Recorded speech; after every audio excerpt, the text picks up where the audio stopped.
La parabole du grand banquet. Luc chapitre 14, versets 12 à 24. Dans le monde spirituel, il se produit souvent un renversement de l'ordre des choses. Par exemple, nous avons vu dans la dernière leçon que l'orgueilleux sera humilié, alors que celui qui est humble sera honoré. Cet énoncé apparaît en Luc chapitre 14, verset 11, dans la parabole des invités. Nous étudierons aujourd'hui une parabole où nous constatons un autre renversement. Il s'agit de la parabole du grand banquet. Parmi ceux qui ont pris part au banquet, il y en a plusieurs qu'on ne pensait jamais retrouver.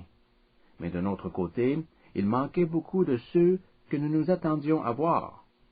Ce passage se trouve en Luc chapitre 14, versets 16 à 24.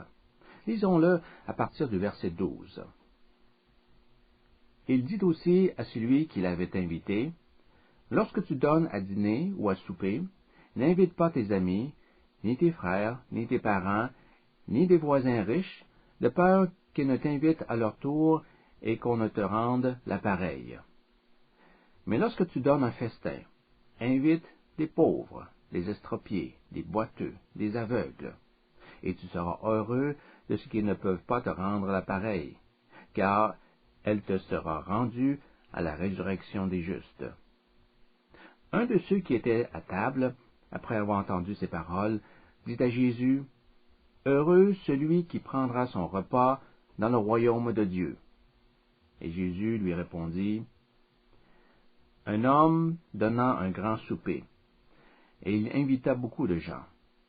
À l'heure du souper, il envoya son serviteur dire aux conviés, « Venez, car tout est déjà prêt. » Mais tous, unanimement, se mirent à s'excuser. Le premier lui dit, « J'ai acheté un champ, et je suis obligé d'aller le voir. Excuse-moi, je te prie. » Un autre dit, « J'ai acheté 5 paires de bœufs, et je vais les essayer. Excuse-moi, je te prie. » Un autre dit, « Je viens de me marier, et c'est pourquoi je ne puis aller. » Le serviteur, de retour, rapporta ces choses à son maître. Alors le maître de la maison, irrité, dit à son serviteur, « Va promptement dans les places et dans les rues de la ville, et amène ici les pauvres, les estropiés, les aveugles et les boiteux. » Le serviteur dit, « Maître, ce que tu as ordonné a été fait, et il y a encore de la place. » Et le maître dit au serviteur, « Va dans les chemins et le long des haies, et ce que tu trouveras, contrains-les d'entrer, afin que ma maison soit remplie. Car je vous le dis, aucun de ces hommes qui avaient été invités ne goûtera de mon souper. » Nous avions mentionné dans la leçon précédente que Jésus raconta cette histoire à l'occasion d'un repas pris dans la maison d'un pharisien. Le banquet qui est mentionné est en fait celui de Jésus. Il parle en effet de son banquet, au verset 24. « Aucun de ces hommes ne goûtera de mon souper. » Que signifie ce banquet? Le symbole du banquet évoque l'idée de la joie, l'idée qu'il y a quelque chose à célébrer dans la joie. Il est employé pour décrire le festin futur, auquel prendra part tous ceux qui ont été sauvés par la grâce de Dieu. Appelé parfois festin messianique ou festin eschatologique, il donne une merveilleuse image de la célébration du salut. Avant de raconter cette parabole, Jésus donne certaines instructions aux invités. Il dit au verset 12, « Lorsque vous organisez un grand repas, n'invitez pas seulement les gens qui ont les moyens de vous rendre la même générosité. N'invitez pas seulement ceux qui peuvent vous rendre vos bienfaits. En d'autres termes, ne faites pas des choses dans le seul but d'être récompensé par ceux qui ont bénéficié de votre bonté. » Et pourquoi pas? Car en agissant de la sorte, vous montrez l'égoïsme de vos intentions. Votre intérêt porte davantage sur le gain à obtenir que sur la personne à qui vous donnez. Vous recherchez une récompense immédiate, celle qui vient des hommes. Or, il faut savoir que la recherche des récompenses humaines dans cette vie entraîne des conséquences sur les récompenses que nous pouvons obtenir dans la vie à venir. Nous reviendrons sur ce point un peu plus loin dans la leçon.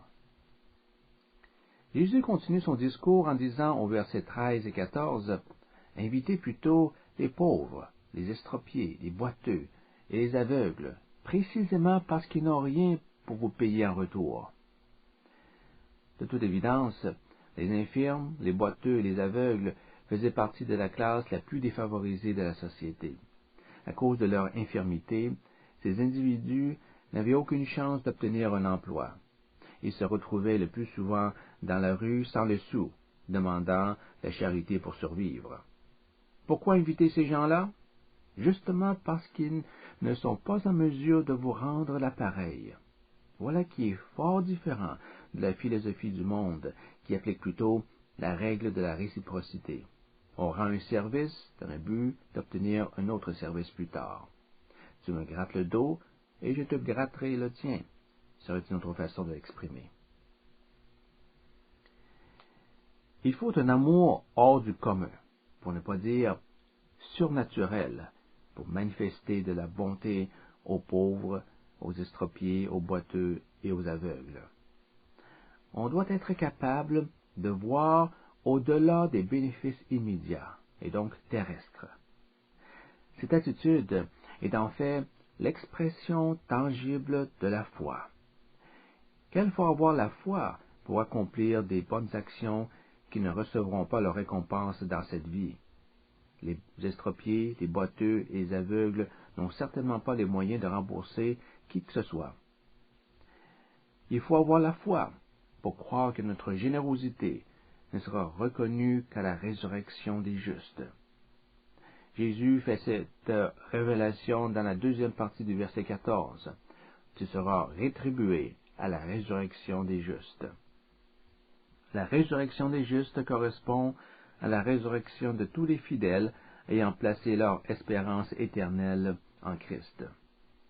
Ils seront rétribués pour leur service dans le royaume de Dieu à ce moment-là. Il est opportun de se poser ici une question. La promesse d'une récompense céleste peut-elle constituer une motivation légitime incitant le disciple à l'obéissance? Il n'est pas rare d'entendre les chrétiens affirmer que l'idée de la gratification doit être exclue de la piété chrétienne, car, affirme-t-il, l'utilisation des incitatifs est contraire à la Bible. Ce sont des méthodes, entre parenthèses, séculières. Mais si tel était le cas, ce serait une contradiction de l'enseignement dispensé par Jésus dans ce passage. Lorsque vous préparez une fête, invitez ceux qui ne peuvent pas pour vous rendre l'appareil, dit-il, car Dieu vous le rendra à la résurrection des justes. Dieu vous le rendra. Dieu vous récompensera. Notez que Jésus fait appel non seulement à notre compassion, mais aussi à nos intérêts personnels. Si nous accomplissons de bonnes actions pour lesquelles nous n'obtenons rien en retour dans cette vie, Dieu ne manquera pas de nous récompenser au moment opportun. Le Seigneur Jésus avait déjà exprimé cette idée en Luc chapitre 6, verset 35, où il dit « Mais aimez vos ennemis, faites du bien, et prêtez sans rien espérer, et votre récompense sera grande. » La récompense au ciel sera grande. Faites du bien sans espérer recevoir quelque chose en retour. Vous obtiendrez alors une grande récompense. Ici encore, Jésus nous motive à faire le bien par la promesse de récompense future. Soyons honnêtes. Qui de nous agit de façon totalement désintéressée? Personne. pas même l'homme régénéré. Voyez-vous, Dieu créa l'homme en instillant en lui certains désirs. Ce sont ces désirs qui lui donnent des motifs pour agir d'une certaine manière. Les désirs les plus évidents et communs à chacun sont ceux qui impliquent le plaisir, la puissance et la possession d'un bien. Au premier coup d'œil, ces désirs semblent être contraires à l'enseignement biblique, car nous avons tendance à les percevoir comme des sources de tentation plutôt que de motivation. Il est vrai que Satan tente de les exploiter pour nous détourner de la volonté de Dieu. Et si nous manquons de vigilance, nos désirs peuvent certainement nous rendre vulnérables à la tentation. Mais il faut bien comprendre que les désirs ne sont pas mauvais en eux-mêmes. Ils font partie de la constitution de l'être humain, indépendamment de sa nature pécheresse. On se rappellera que Satan tenta Adam et Ève en sollicitant leurs désirs avant qu'ils ne commettent de péché. Genèse chapitre 3, versets 1 à 7. On se rappellera également que Satan éprouva le Christ sur la même base des désirs, bien qu'il fût sans péché. Luc chapitre 4, versets 1 à 13. Qu'est-ce qui a permis au diable de faire cela? Pour la simple raison que Christ était véritablement humain, et être humain signifie avoir des désirs. Je le répète, le désir en soi n'est pas un péché. Seule la prééminence d'un désir sur la volonté de Dieu fait de ce désir un péché. Dieu nous a donc créés avec des désirs par lesquels il peut nous motiver à lui obéir. Ceci étant dit, nous devons aussi considérer l'envers de la médaille, à savoir que le diable peut les utiliser à sa façon pour nous faire désobéir. Où se trouve la différence? La méthode du monde, comme celle de Satan, consiste à diriger nos désirs vers une satisfaction, une récompense que nous pouvons bénéficier dans le cadre de notre vie terrestre. Jésus nous demande plutôt de rechercher la récompense dans le futur et de renoncer ainsi à celle que nous pourrions obtenir ici-bas. C'est ce qu'il indique dans sa parabole. Ne faites pas du bien en étant seulement motivé par quelques profits en retour dans cette vie. Donnez à ceux de qui vous ne recevrez rien. Votre récompense vous sera accordée par Dieu lorsque les justes ressusciteront. Nous accomplissons de bonnes œuvres, sans chercher la reconnaissance des hommes. Nous renonçons à être récompensés pour nos bienfaits durant notre séjour terrestre, en sachant que Dieu lui-même nous récompensera dans le monde à venir. Prenez note qu'il n'y a rien dans l'enseignement de Jésus qui dénigre la récompense. Ces paroles montrent au contraire qu'il n'y a pas de mal dans le désir d'obtenir des gains. Il ne s'agit donc pas de tourner le dos à toute gratification. Il est plutôt question d'une gratification différée. Nous nous privons intentionnellement de récompenses temporelles ici-bas, avec l'espérance de recevoir de Dieu des récompenses éternelles au ciel. Comme nous l'avons mentionné, la foi est l'élément central dans tout cela. C'est la foi qui permet à une personne de comprendre que les récompenses terrestres revêtent peu de valeur à la lueur de l'éternité. C'est encore la foi qui la conduit à rompre avec les attraits de ce monde et à rechercher les valeurs permanentes du ciel. Pensez à ce qui est dit de Moïse au 11e chapitre de la lettre aux Hébreux. C'est la foi qui l'incita à ne pas profiter de sa position honorifique. Moïse choisit plutôt de placer sa confiance dans les promesses de Dieu. Il s'est associé aux souffrances de ses frères de race, certain qu'un jour Dieu le récompensera. Nous lisons en Hébreux chapitre 11, verset 26, « Il tenait En effet, l'humiliation du Christ pour une richesse plus grande que les trésors de l'Égypte, car il regardait plus loin, vers la récompense. Moïse avait les yeux fixés sur la rétribution divine. Son attente confiante d'une récompense future et éternelle l'amena à tourner le dos aux récompenses immédiates mais éphémères que lui offrait la cour égyptienne. Tu seras rétribué à la résurrection des justes. La récompense sera décernée aux justes. Concentrons-nous maintenant sur ce mot « juste ».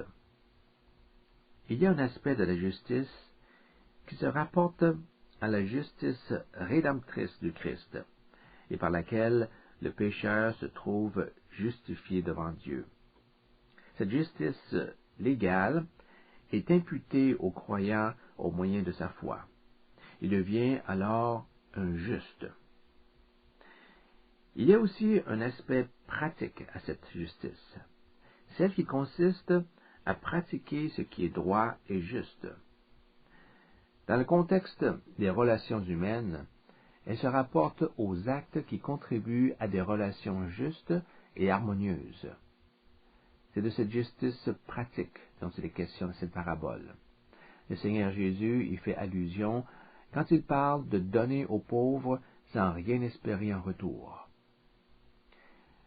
Nous retrouvons donc ici une définition du terme juste. La résurrection des justes est la résurrection de ceux qui ont été conduits par la foi à donner sans rechercher la réciprocité. Le juste est une personne qui, comme Moïse, a tourné le dos au monde, car il ne pense plus de la même manière. Ses valeurs ne sont plus du tout les mêmes. Il se préoccupe maintenant de la volonté de Dieu dans tous les détails de sa vie. Agissant selon une nouvelle échelle des valeurs, il ne vit plus pour le monde actuel. Il vit dans la perspective du monde à venir, de l'éternité qui s'approche. Le nouvel homme en Christ constate la futilité de suivre les valeurs d'un monde transitoire, de s'accrocher à des choses qui, de tôt ou tard, lui échapperont. Il m'arrive parfois de me représenter la vie sur terre dans l'image d'une poignée de sable qu'on tente de garder dans la main. Plus fort vous la serrez, plus vite le sable semble s'écouler entre vos doigts. Paul écrit en 1 Timothée chapitre 6, verset 7, « Nous sommes venus dans le monde avec les mains vides, et nous le quitterons sans rien emporter avec nous non plus. » Que ce soit votre réputation, votre argent, vos diplômes, vos biens, rien ne vous accompagnera dans l'au-delà. Tout restera derrière vous. Voilà donc un aspect de la justice. Le juste est celui qui, ayant remis en question le système du monde, a adopté des valeurs complètement différentes. Sa pensée s'est tellement transformée qu'il est disposé à se montrer charitable, même si sa bonté ne lui apporte aucun bénéfice. En fait, il préfère ne rien obtenir en retour. Il sait qu'en percevant son dû maintenant, il risque de ne rien recevoir de Dieu au ciel. En lisant Matthieu chapitre 6, versets 1 à 18, nous constatons en effet que la recherche d'une récompense terrestre mène le plus souvent à la perte de la récompense éternelle. Si vous faites quelque chose dans le but d'être glorifié par les hommes, déclare Jésus, que ce soit l'aumône, la prière ou le jeûne, vous avez déjà eu votre récompense. Vous n'en aurez pas de votre Père céleste. Par contre, si vous pratiquez votre piété dans le secret, sans chercher à être vu des hommes, Dieu vous récompensera en conséquence. Un autre aspect du terme juste est présenté dans la parabole du grand banquet. Dans ce récit, le Seigneur décrit un homme qui invita beaucoup de gens à une grande fête. Mais ceux-ci choisirent de décliner l'invitation en présentant des excuses. L'homme se tourna alors vers les pauvres, les aveugles, les boiteux, et leur fit la même invitation. En d'autres mots, cette parabole fait l'application de ce que Jésus vient d'enseigner. Lorsque vous organisez un banquet, n'invitez pas que des bien nantis. Invitez les pauvres. Jésus montre maintenant que c'est exactement ce que Dieu fait. Il invite les malheureux à son banquet. Lorsque nous réfléchissons sur cette parabole, il est difficile de prendre au sérieux les excuses invoquées par les premiers invités. Les motifs allégués touchent les affaires et les affections de la famille, et on a peine à comprendre comment ces motifs pouvaient constituer un obstacle les empêchant d'aller au banquet. Dans chaque cas, on a l'impression qu'ils auraient pu participer à la fête s'ils l'avaient vraiment voulu. Regardons ces excuses une par une. La première excuse provient d'un homme qui vient de s'acheter un champ. Il affirme qu'il doit absolument l'examiner. Cet examen aurait pourtant dû se faire avant l'acquisition. On n'achète pas une terre sans l'inspecter au préalable. Et même s'il ne l'avait pas fait, pourquoi le faire au moment où le banquet allait se dérouler? Il serait plus juste de dire qu'il n'avait tout simplement pas envie d'y assister. La deuxième excuse ressemble à la première. 5 paires de bœufs que le nouvel acquéreur doit essayer. Encore une fois, l'excuse manque de crédibilité. Personne n'achète des bœufs sans s'assurer qu'ils peuvent accomplir le travail attendu. Et même si c'était le cas, il n'y avait aucune urgence. Il aurait très bien pu les essayer au lendemain du banquet. Quant au troisième cas, l'invité prétexta qu'il venait de se marier. Il ne pouvait donc pas se rendre à la fête. Sa réponse montre qu'il se sentait dispensé du banquet par l'importance de ce qui le retient, son mariage. Dans ce cas-ci, il ne s'est même pas donné la peine de faire des excuses. Remarquez que toutes les raisons données sont honnêtes et légitimes, même si leur validité peut soulever des questionnements. Il n'y a pas de mal à posséder une terre. Il n'y a pas de mal à prendre soin de ses affaires. Il n'y a aucun mal à se marier. Mais il y a un problème lorsque ces choses deviennent le principal point d'intérêt. Ces invités étaient tellement absorbés par leurs affaires et leurs liens familiaux qu'ils ont refusé de prendre part aux réjouissances du royaume. Ce qui est mal, c'est de préférer d'autres occupations à l'invitation de Dieu. La poursuite de tout intérêt, aussi légitime soit-il, peut ainsi faire obstacle à l'offre de l'Évangile. Toutes ces excuses communiquent un autre message.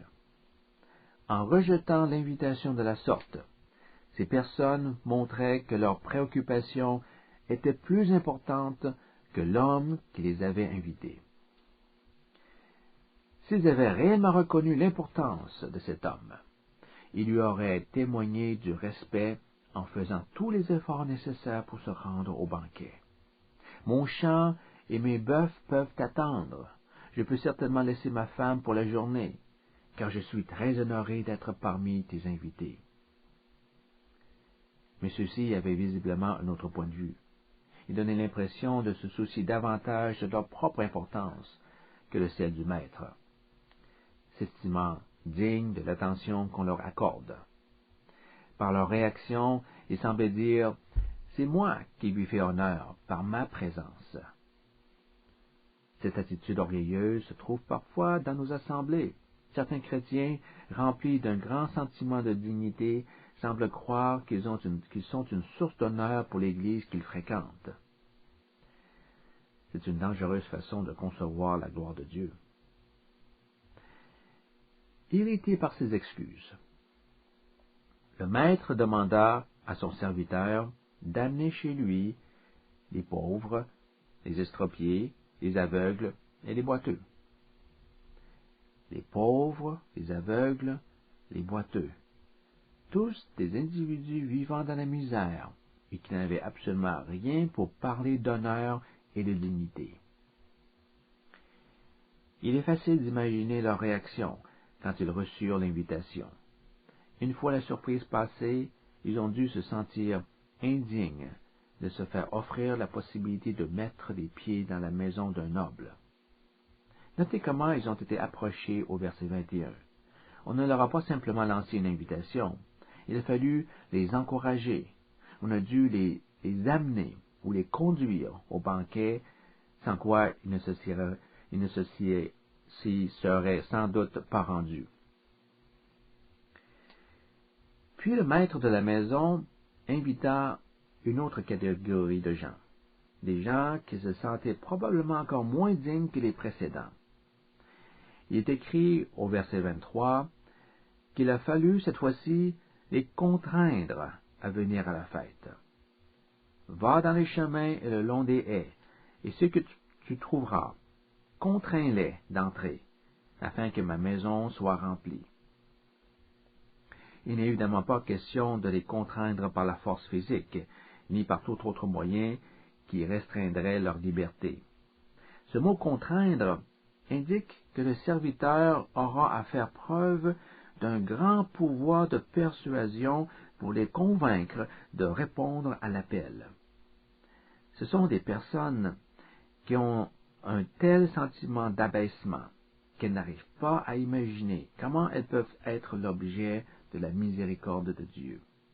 Vous leur dites, « Venez, Dieu vous invite dans son royaume. » Et elles diront, « Non, c'est impossible.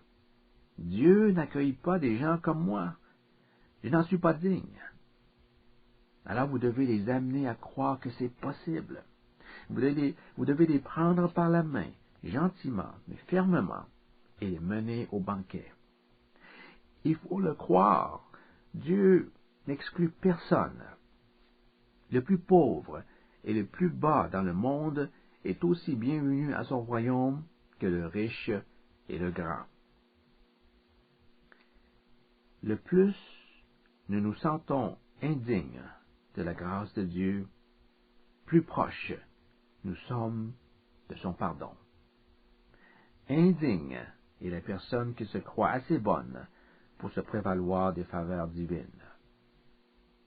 Seul celui qui s'humilie devant Dieu est réellement digne de sa miséricorde.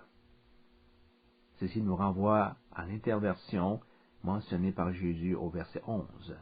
Car quiconque s'élève sera abaissé, et quiconque s'abaisse sera élevé.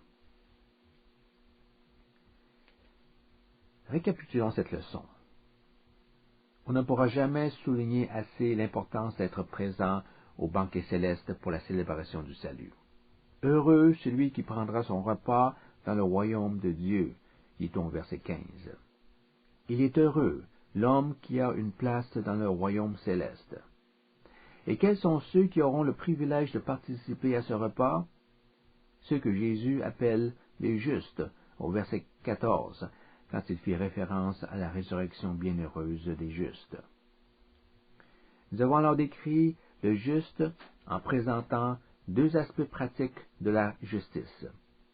Le juste est une personne qui a tourné le dos au monde parce qu'il a une perception de la vie complètement différente de celle de la société humaine.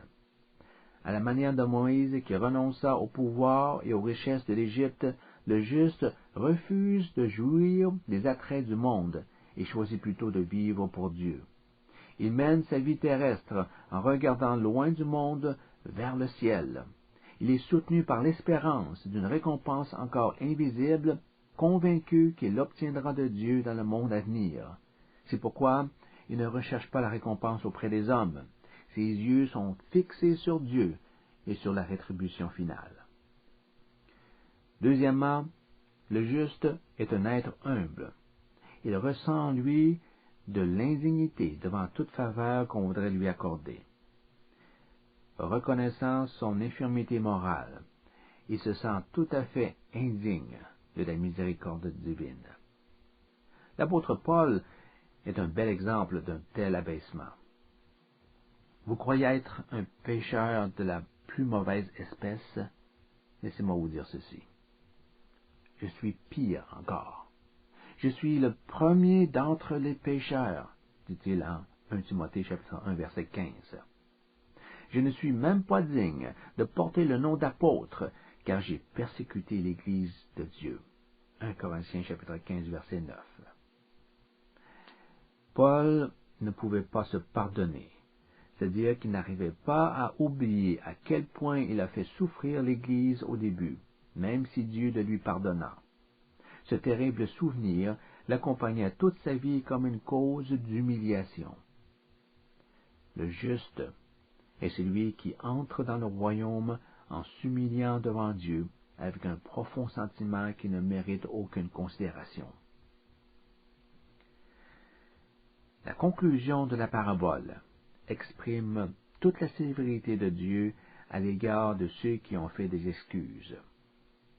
Aucun d'eux ne goûtera de mon repas, déclare Jésus au verset 24. S'il en est ainsi, c'est bien parce qu'ils n'ont pas voulu y participer, et non pas parce que Dieu les a exclus de la fête. Personne ne peut entrer au ciel si ce n'est sur l'invitation de Dieu, et sa largesse est telle qu'il invite tout le monde. Mais il est possible de décliner son invitation. Si l'homme ne peut se sauver lui-même, il peut cependant se condamner en refusant d'être au grand rendez-vous du salut.